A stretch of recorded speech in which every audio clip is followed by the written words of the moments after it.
In this video, what I would like to do is, before I get to the Arpeggiator, is just go back just a little bit about this this example here. Now, I haven't included this one in my example in Ableton, only because we've sort of done this with the inverted chords. So let me just explain for a quick second. When you have an idea like this, so you got your chord progression, and I'll just go back into my example. So this is my simple chord progression here. Now, what I was saying in this is that rather than taking just your bottom note, that you can take any note that you want to within this chord.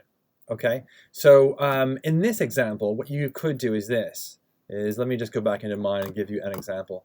So within this, I'm going to go back to my baseline chord progressions, and I'm going to drag and drop a simple one in to my baseline, just so that you can see how this would work out. I'll just give it a bit of space in there. So again, in the traditional one, you'd get rid of your two top notes, right, like that, and then move on to the next note and so on and so on. But what I'm saying in this one is you don't have to get rid of your two top ones. You can get rid of the bottom one, for example, or the one on the very, very top. And this is perfectly fine as well. And again, you can get rid of these two if you wanted to. Maybe that one again on the very top, and then this one on the very, very bottom. So something like this is perfectly fine. Any one of those notes will work in theory with your baseline and your chords. Okay. So again, if you wanted to do that, perfect. I haven't got an example in here for that. Now, as we moved on from the octaves, let's now get on to the bass arpeggiator. We have already looked at what an arpeggiator is. So in this video, I'm not going to explain what this arpeggiator does. But what I will say is this. If you want to have a very quick bass line that is going to alternate between your chord progression notes. So again, in this example, all I've done is I've just dragged my simple chord progression right over to my bass arpeggiator track. Haven't done anything with it at all. I'm not going to delete notes. I'm not going to change anything at all. But what I am going to do is I'm going to go down to this area in there for the bass arpeggiator. And what you'll notice is I've got an arpeggiator on here. Okay.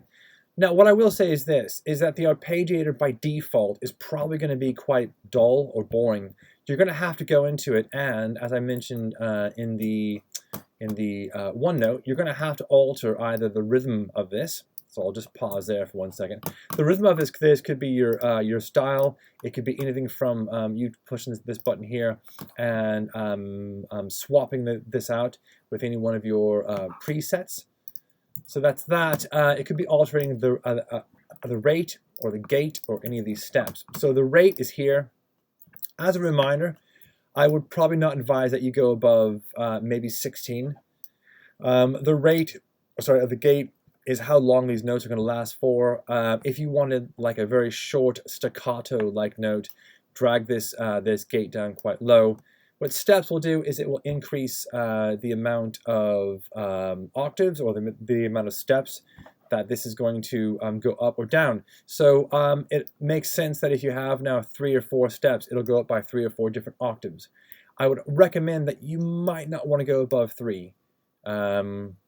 But if you do, maybe this would sound good, but I wouldn't go to that extreme. So this one's quite easy. Now be aware that your simple chord progression and your inverted chord progression are going to create 2 different types of arpeggiated bass lines, okay? And again, what's going to happen is that it'll jump between any one of those notes in your chord. All right, so that should explain that. Do let me know if there's any questions.